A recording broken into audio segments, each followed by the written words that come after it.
வணக்கம் ஃப்ரெண்ட்ஸ். அம்பிகை உமாதேவியை நாம பல திருநாமங்களோட பல இடங்களில் பல அவதாரங்களில் நம்ம சாந்த சொரூபமா நம்ம வணங்கிட்டு இருக்கோம். அப்படித்தான் பாருங்களேன், காஞ்சி காமாட்சி, மதுரை மீனாட்சி, காசி விசாலாட்சி, அன்னை திரிபுர சுந்தரி, அகிலாண்டேஸ்வரி, பிரம்மசம்பத் கௌரி, மகாசம்பத் கௌரி, ரமா கௌரி, உமா கௌரி, இப்படிப்பட்ட திருநாமங்கள்ல நாம வழிபட்டுக்கிட்டு இருக்கோம். அதே சமயம் பக்தர்களை ஒரு கஷ்டப்படுத்தினாலோ இல்ல ரொம்ப தொந்தரவு கொடுத்தாலோ அவர்களை அழிக்கிறதுக்காக அவங்க மிக கோபமான ஒரு அவதாரம் எடுப்பாங்க. என்னென்ன அவதாரம்? மைசாசுரமர்தினி, பத்ரகாளி, மகாபத்ரகாளி, அங்காள பரமேஸ்வரி, இப்படி இன்னும் பல பெயர்கள்ல அவதாரம் எடுத்திருக்காங்க நம்ம அம்பிகை. அதே போலதாங்க நம்ம கூப்பிட்ட உடனே ஓடோடி வருவா பாருங்க, அப்படிப்பட்ட ஒரு அவதாரமும் எடுத்திருக்காங்க. அதாவது பாலா அப்படின்னு நம்ம சொல்லுவோம் இல்லையா? அவ 3 வயசுல இருந்து 5 வயசு இருக்க மாதிரி ஒரு குழந்தையா இருப்பாங்க.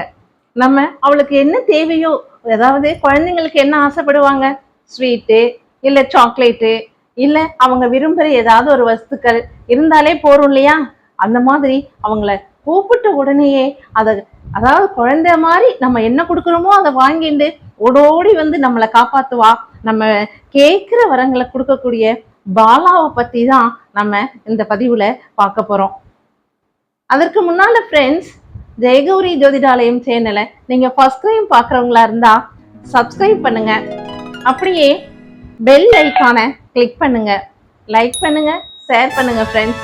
எப்பவும் நான் சொல்ற மாதிரி ஓம் நம சிவாய அப்படின்னு கமெண்ட் பண்ணுங்க ஃப்ரெண்ட்ஸ். வாங்க ஃப்ரெண்ட்ஸ், பதிவுக்குள்ள போலாம்.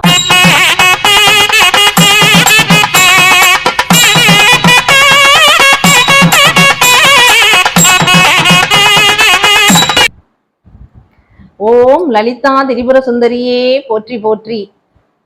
அம்பிகையை நாம லலிதா அப்படின்னும் லலிதா திரிபுர சுந்தரின்னும் ஸ்ரீ லலிதாம்பிகான்னும் நம்ம அழைக்கிறோம்.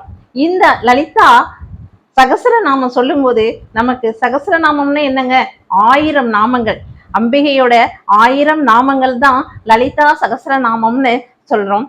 இந்த லலிதா சகஸ்ரநாமத்தை நாம வீடுகள்ல காலையிலையும் சரி மாலையிலையும் சரி நாமளே படிக்கணும். அதாவது நமது வாயால சொல்லணும். அப்படி இல்லையா கேட்கணும்.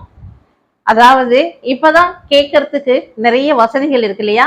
லலிதா சகஸ்ரநாமத்தை காலையிலேயே போட்டு கேட்கறதுனாலையும் சரி, நமக்கு வேண்டுவன எல்லாத்தையும் நீங்க என்னென்ன வேண்டுறீங்களோ, என்னென்ன பிரார்த்தனை வைக்கிறீங்களோ அத்தனையும் செஞ்சு கொடுப்பாங்க நம்ம லலிதா திரிபுர சுந்தரி.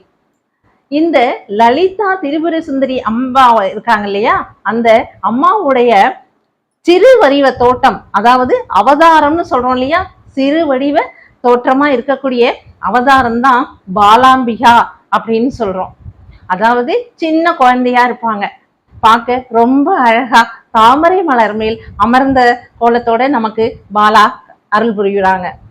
அப்படிப்பட்ட பாலாம்பிகா திரிபுர சுந்தரியுடைய சிறு வடிவம், அவங்களுடைய அவதாரம் தான் இந்த பாலாம்பிகா. இந்த பாலாம்பிகாவுக்கு வேற வேற பேர்கள் நிறைய உண்டுங்க. பாலா, பாலாம்பிகா, வாழைக்குமரி, வாலாம்பிகா, இப்படி நிறைய பெயர்கள் அவர்களுக்கு உண்டு. இதுல முக்கியமான ஒரு பெயர் பாருங்க, சர்வ நவ வர்ஷா அப்படின்னு சொல்லிட்டு. சர்வ நவ வர்ஷா அப்படின்னா என்னங்க?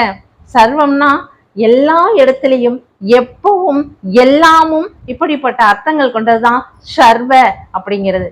அப்ப சர்வ காலத்திலும் எதை எடுத்தாலும், அதாவது இன்னைக்கு நீங்க இந்த பிரார்த்தனை வச்சிருக்கீங்க, அடுத்தவங்க வேற பிரார்த்தனை வச்சிருக்காங்க, அப்படி புதிய புதிய புதிய பிரார்த்தனைகள் வைக்கும் போதும் சரி, இல்ல இந்த பக்தருக்கு இந்த ஆத்மாவுக்கு இதுதான் வேணும் அப்படின்னு சொல்லி அருள் புரியக்கூடியவ பாலாம்பிகா.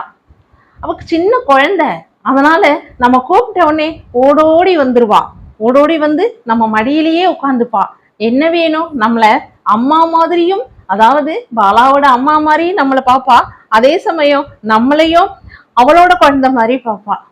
அப்படி சிலாகிக்க கூடிய ஒரு நல்ல ஒரு அவதாரமா பாலாம்பிகா இருக்காங்க.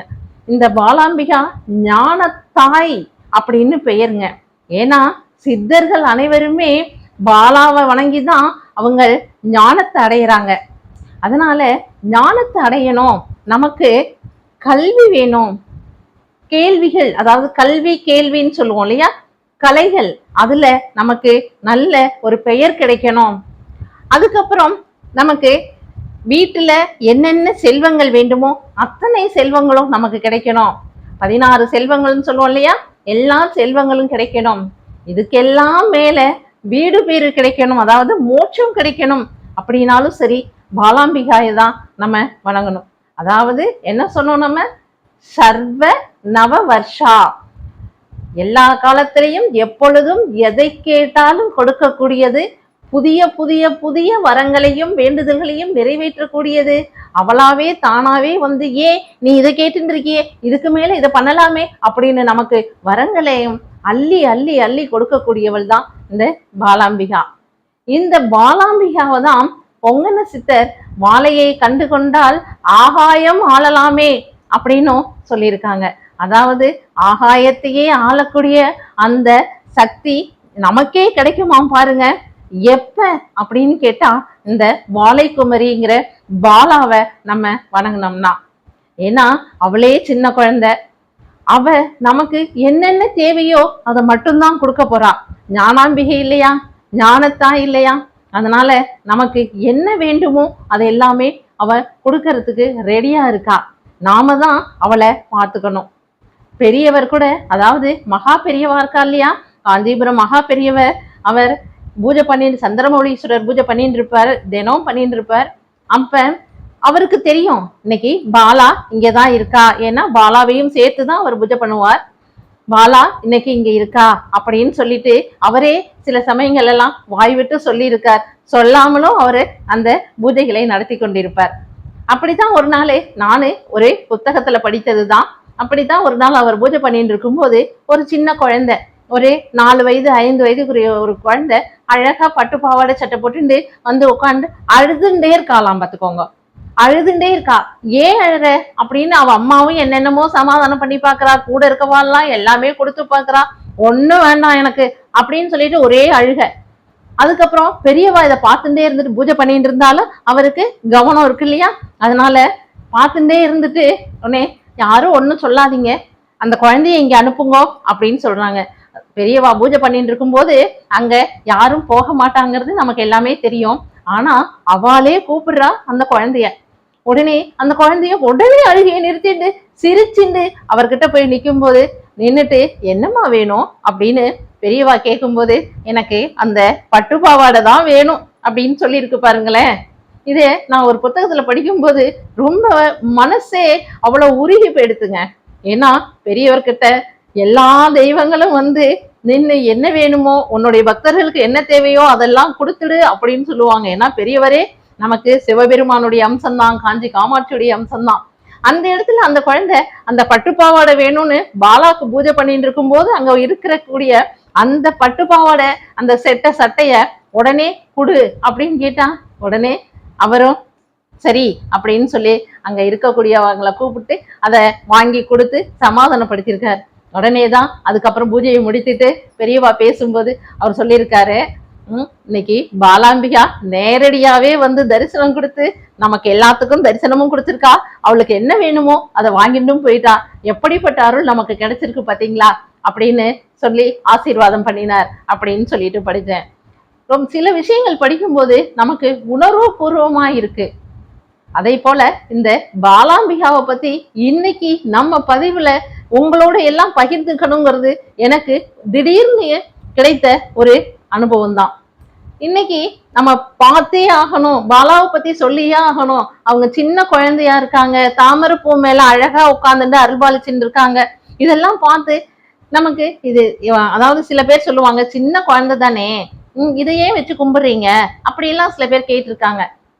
அதை பத்தி அவர்கிட்ட என்ன விவரிச்சு சொல்லியிருக்கோம் அப்படின்னு தெரிஞ்சாலும் இனியும் இதை பற்றி, அதாவது பாலாம்பிகாவை பத்தி எல்லாருக்கும் தெரியணும் அப்படின்னு நம்மளால முடிஞ்ச ஒரு சின்ன முயற்சி தான் இது.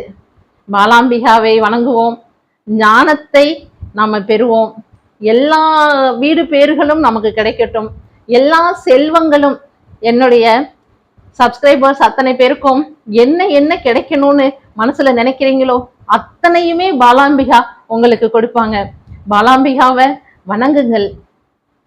திரிபுர சுந்தரியின் அந்த சகஸ்ரநாமத்தை போட்டு கேளுங்க. காலையில ஒரு தடவையாவது, நமக்கு எப்ப டைம் கிடைக்குதோ அப்பவாது நீங்க போட்டு கேளுங்க. ரொம்ப மனசு லகுவாகும். அதாவது நம்ம மனசுல 1008 பிரச்சனைகள் இருந்தாலும் அது எல்லாமே போயிடும். லலிதா சகஸ்ரநாமத்தை நம்ம கேட்டுன்னு இருக்கும் போதே தமிழ்லையும் இருக்கு, சான்ஸ்கிரிட்லயும் இருக்கு. உங்களுக்கு எது பிடிக்குதோ அதை போட்டு கேளுங்க. நான் ஏற்கனவே சொன்ன மாதிரி நம்ம மனசுக்குள்ள எப்பவுமே, அதாவது கடவுள்களின் திருநாமங்களை சொல்லிகிட்டே இருக்கோம். அதாவது நம்ம பேசும் போதும் சரி, படிக்கும் போதும் சரி, சமைக்கும் போதும் சரி, இல்லை ஆஃபீஸில் ஒர்க் பண்ணும் போதும் சரி, நம்மளுடைய அடி மனதில் ஆழ் மனதில் நம்ம எப்பவுமே ஏதாவது ஒரு தெய்வத்தின் பெயரை நம்ம உச்சரிச்சுக்கிட்டே இருக்கணும். அதுக்காக தாங்க குழந்தைங்களுக்கு எல்லாத்துக்குமே தெய்வத்தினுடைய பெயரை வைக்கிறதே அதுக்கு தான். ஏன்னா நம்ம சொல்ல சொல்ல அந்த புண்ணியமாவது நமக்கு கிடைக்கட்டும் அப்படிங்கிறதுக்காக தான் அந்த பெயரை வைக்கிறதே. ஏன்னா நம்ம அழைக்க அழைக்க அதனுடைய புண்ணியம் நமக்கு கிடைக்கும். இப்ப எப்படிங்க பாலகிருஷ்ணா சொல்றோம், பாலமுருகா சொல்றோம், அதே போலதாங்க பால திரிபுர சுந்தரிய நம்ம வணங்கும் போது அவங்க ஓடோடி வருவாங்க. ரொம்ப சந்தோஷமா இருக்கும் பாருங்களேன். மனசுல கஷ்டங்கள் இருக்குன்னு நினைச்சுக்கோங்க, உடனே பாலாம்பிகாவை நினைச்சுக்கோங்க. நினைச்சுட்டு நல்ல மனசுக்குள்ள தாமரை மலர் மேல அமர்ந்திருக்கா பாலாம்பிகா, நம்மளை பார்த்து சிரிக்கிறா அப்படின்னு சொல்லிட்டு நமக்கு என்ன தோணுதோ, என்னுடைய கேட்ட கேள்விக்கு பதில் சொல்றா, கண்டிப்பா நடத்தி வைக்கிறேன்னு சொல்லியிருக்கா அப்படின்னு எல்லாம் நீங்களாவே மனதுல நினைச்சுக்கோங்க. ஒரு தெய்வத்தை நம்ம வணங்குறோம் அப்படின்னா உடனே அவங்களுடைய உருவத்தை முதல்ல நம்ம மனசுல பதிய வச்சுக்கணும். அப்பதான் நம்ம கண்மூடி தியானம் செய்யும் போது நமக்கு கரெக்டா சரியான ஒரு பதில் கிடைக்கும். நம்மளுடைய மனமும் அதை லயிக்கும். அப்படித்தானேங்க?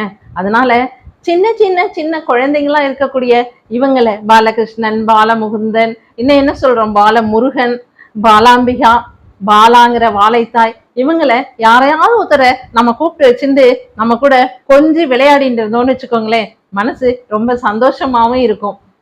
ஆமாங்க, நம்ம பாலாம்பிகையை பத்தி உங்ககிட்ட இவ்வளவு தூரம் சொன்னேங்கிறதுல எனக்கு ரொம்ப சந்தோஷமா இருக்கு. மீண்டும் ஒரு பதிவுல நம்ம சந்திப்போம்.